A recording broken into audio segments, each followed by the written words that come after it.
साल 2000 में John titre नाम का एक शख्स क्लेम करता है कि वो एक टाइम ट्रेवलर है जो साल 2036 से आया है। खुद को एक यूएस आर्मी सोल्जर बताता है जिसे एक मिशन दिया गया है कि वो ईयर 1975 में जाकर IBM 5100 कंप्यूटर लाए, क्योंकि फ्यूचर में एक ऐसा सॉफ्टवेयर बग आने वाला है जिसे सिर्फ IBM 5100 ही फिक्स कर सकता है। इस शख्स ने कई फ्यूचर प्रेडिक्शंस भी किए, जिसे उसने कहा था कि IBM 5100 में एक ऐसा सीक्रेट फीचर है जो कोई नहीं जानता, और जब इंजीनियर्स ने ये कंफर्म किया तो उसमें वो फीचर सच में था। उसने कहा था कि मैड काउ डिजीज यूएस में मेजर हेल्थ क्राइसिस बनेगा। इन रियलिटी सच में 2003-4 में यूएस में मैड काउ के केसेस मिलना शुरू हो जाते हैं। The first U.S. case of mad cow disease since 2006 has been discovered this week in a California dairy cow. John titre world war 3 और सिविल वॉर के प्रेडिक्शंस भी करता है। कहता है कि रशिया न्यूक्लियर वॉर स्टार्ट करेगा, यूएसए, चाइना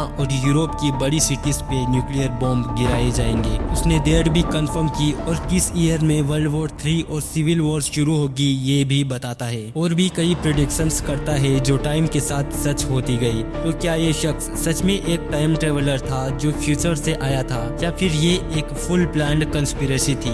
एक और मिस्टीरियस सवाल जो साइंटिस्ट को भी कंफ्यूजन में डाल दिया था कि अगर आप पास्ट में जाकर अपने दादाजी को मार देते हो तो क्या फिर आपका जन्म होगा? फ्लोरिडा के एक कंप्यूटर में लॉगिन किया जाता है, एक popular forum post to post BBS, जहां लोग पैरानॉर्मल, एलियंस और कंस्पिरेसी थ्योरीज पे डिस्कस किया करते थे। अचानक वहां एक न्यू यूजर अपीयर होता है जिसका यूजर नेम होता है टाइम ट्रेवल -0। कोई भी उस वक्त इसे नहीं जानता था, लेकिन ये यूजर इंटरनेट की हिस्ट्री का सबसे मिस्टीरियस कैरेक्टर बनने वाला है। 2 नवंबर 2000 को उसने अपनी पहली पोस्ट की और लिखता है कि मैं एक 2036 से आया हुआ एक टाइम ट्रेवलर हूँ। मैं 1975 में जाकर IBM 5100 कंप्यूटर ले जाने के मिशन पर आया हूँ और साल 2000 में कुछ रीजंस की वजह से रुका हूँ। फोरम के कुछ यूजर्स पहले तो हंसते हैं और उसका मजाक बनाते हैं, लेकिन कुछ लोग इसमें इंटरेस्टेड हो जाते हैं क्योंकि उस यूजर के रिप्लाई कैजुअल या वेग नहीं बल्कि टेक्निकल होते हैं। उसने टाइम मशीन का फुल ऑपरेशनल डिजाइन भी बताया। इसके according C204 gravity distortion time displacement unit उस टाइम मशीन का नाम है जो माइक्रो होल्स के जरिए टाइम ट्रेवल करती है। उसने डिटेल्ड एक्सप्लेनेशन दिया कि टाइम ट्रेवल कैसे करता है, माइक्रो सिंगुलरिटीज और फ्रेम ड्रैगिंग क्या होता है और ग्रेविटी डिस्टोर्शन का क्या रोल होता है टाइम ट्रेवल में। कुछ रीडर्स शॉक हो जाते हैं क्योंकि ये कोई टाइपिकल ट्रोल या अमेटियर नहीं लग रहा था। ये शख्स साइंटिफिकली आर्टिकुलेट था, जैसे किसी हाई लेवल लैब का इनसाइडर हो। अगले कुछ दिनों में ये शख्स रेगुलर पोस्ट करने लगता है। उसने बताया कि वो IBM 5100 कंप्यूटर ले जाने के मिशन पर आया है क्योंकि इसमें एक ऐसा हिडन फंक्शन है जो लेगेसी मेनफ्रेम्स को इमुलेट कर सकता है। लोग और ज़्यादा अट्रैक्ट होने लगते हैं क्योंकि IBM इंजीनियर्स भी ये कंफर्म करते हैं कि IBM 5100 में वो हिडन फंक्शन सच में रियल था और रियली लोगों को ही पता था। इसके बाद से लोग सोच में पड़ जाते हैं कि ये शख्स कौन है। अगर ये सच में टाइम ट्रेवलर नहीं है तो इसके पास इतनी रियल टेक्निकल नॉलेज कैसे है? वीक के अंदर अंदर टाइम ट्रेवलर 0 का नाम बदलकर जॉन टिटर रख दिया जाता है। वो अपनी ओरिजिन स्टोरी बताता है और कई फ्यूचर प्रेडिक्शंस भी करता है। हम एक एक करके उन सारे प्रेडिक्शंस को जानते हैं कि क्या जॉन टिटर के फ्यूचर प्रेडिक्शंस सच हुए या गलत साबित हुए। जॉन टिटर का पहला फ्यूचर प्रेडिक्शन था कि साल 2004 के अराउंड अमेरिका में सिविल वॉर शुरू होगी और ये एक Waco type event every month बन जाएगा। लेकिन रियलिटी में ऐसे कोई भी violent large scale civil conflicts नहीं हुए। हाँ, 2000s में पॉलिटिकल पोलराइजेशन बढ़ी लेकिन आर्म्ड रेबेलियन नहीं हुए।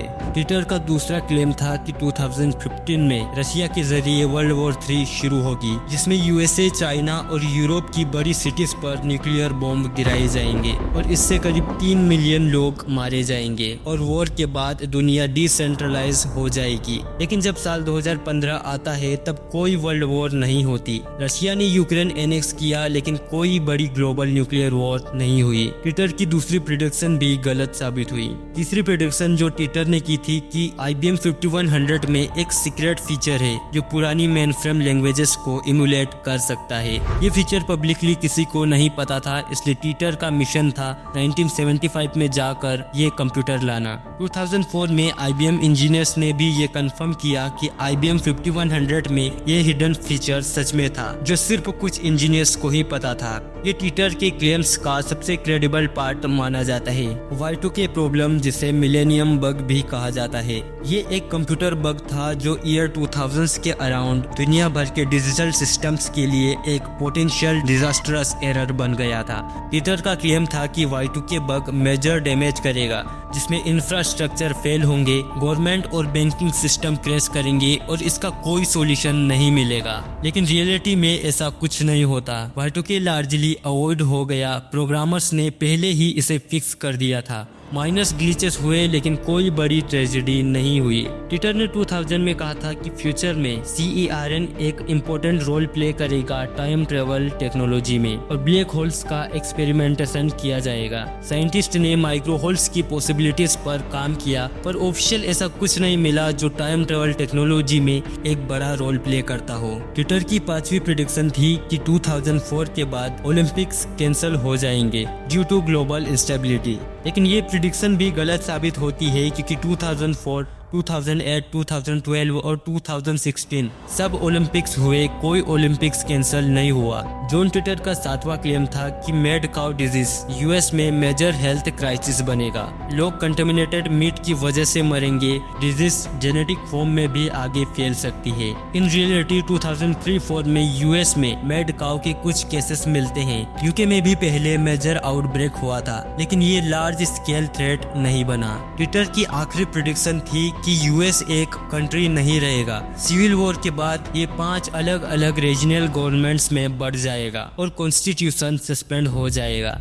लेकिन ऐसा कुछ नहीं होता, ना सिविल वॉर होती है और ना ही US 5 रीजन में बढ़ता है, बल्कि पॉलिटिकल पोलराइजेशन के बावजूद US इंटैक्ट रहता है। जॉन टीटर की सारी फ्यूचर प्रेडिक्शंस गलत साबित होती है, सिर्फ एक प्रेडिक्शन को छोड़ के, जिसमें उसने कहा था कि IBM 5100 में एक हिडन फीचर है जो कि सच में रियल था। इन सारी चीजों के बाद 2001 में जॉन टीटर अचानक डिसअपियर हो गया। ना फिर कभी पोस्ट किया, ना ही कांटेक्ट में आया। लोगों के लिए बस सवाल छोड़ गया कि क्या वो रियल टाइम ट्रेवलर था, क्या उसका मिशन पूरा हो गया, या ये बस एक इलेबोरेट हॉक्स था। इसके पीछे कुछ थ्योरीज और कंस्पिरेसीज हैं जिन्हें लोग अपने अपने पर्सपेक्टिव से मानते हैं। साल 2003 फ्लोरिडा में जॉन टीटर फाउंडेशन LLC बनाई गई। यह फाउंडेशन उसी समय बनाई गई जब जॉन टीटर का नाम इंटरनेट पे वायरल हो रहा था। लेरी हेबर, एक फ्लोरिडा बेस्ड एंटरटेनमेंट लॉयर, इस फाउंडेशन का लीगल रिप्रेजेंटेटिव था। उसका भाई मॉरिस हेबर एक रिप्यूटेड कंप्यूटर साइंटिस्ट था